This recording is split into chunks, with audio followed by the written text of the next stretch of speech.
Kayo po ba mga bossing ko isa sa mga mananaya? Asya, kung kayo mananaya, gawin nyo po ito. Kung kayo po mga bossing ko ay nagpaplano na tumaya ngayong araw na ito, mainam mga bossing ko na kumuha muna kayo ng luya. Ngayon pa mga bossing ko, ang luyang ito'y espesyal dahil napakarami niyang kuntil ng luya. Pero kahit walang ganyan mga bossing ko ang inyong luya, okay po yan. Ang gagawin nyo lamang po mga bossing ko ay kumuha ka rin ng isang panulat. Isusulat po natin dito yung alagang numero ninyo mga boss. Halimbawa mga bossing ko, ang alaga ninyong numero, halimbawa lang ito, pero kung gusto nyo sundan, ay di sundan nyo po mga boss. Ngayon, susulat po natin dito ang 7. Yan, kasi yan ang aking favorite number. 7. Tapos mga bossing ko, isulat nyo rin po dito mga bossing ko, ang numero 25. Yan. Ngayon po, isulat nyo rin po dito, dahil ito nga po ay kulubot ng aking luya, hindi masyado makita. Pero okay na po yan mga bossing. Ngayon po mga bossing, isulat nyo rin po dito ang numero 43. Yan, nakakatatlo na tayo. Ngayon, isulat nyo po dito ang numero 19. Tapos 38. Yan.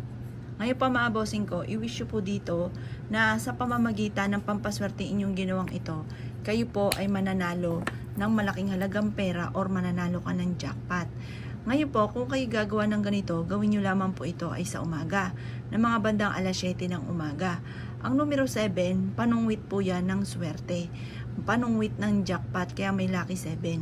Ngayon po mga bossing ko, mainam na focus ka lamang, positive ka at sabihin nyo po, mananalo na ako ng jackpot. Ganoon ang mga pag-wish, huwag kang gagamit na sana, direct to the point. At pagkatapos mga bossing ko, tumaya ka, nadala-dala nyo po ito. Lagyan nyo po ito sa bulsa po ninyo. At paulit-ulitin, hawak-hawakan nyo po ito na manalo ka ng jackpot. Alisin sa mga palad ninyo ang kamalasan. Pwede rin po mga bossing ko habang wini-wish nyo po at binabanggit ang paulit-ulit ang numero na inyo pong tatayaan, mag-cruise ka ng ganito sa inyo pong palad para kung ano man ang kamalasan ay kagad itong maitataboy. I-cruise nyo po yan kaliwat kanan. Para kung may kamalasan man ay kagad itong maitataboy. Positive lang po mga bossing.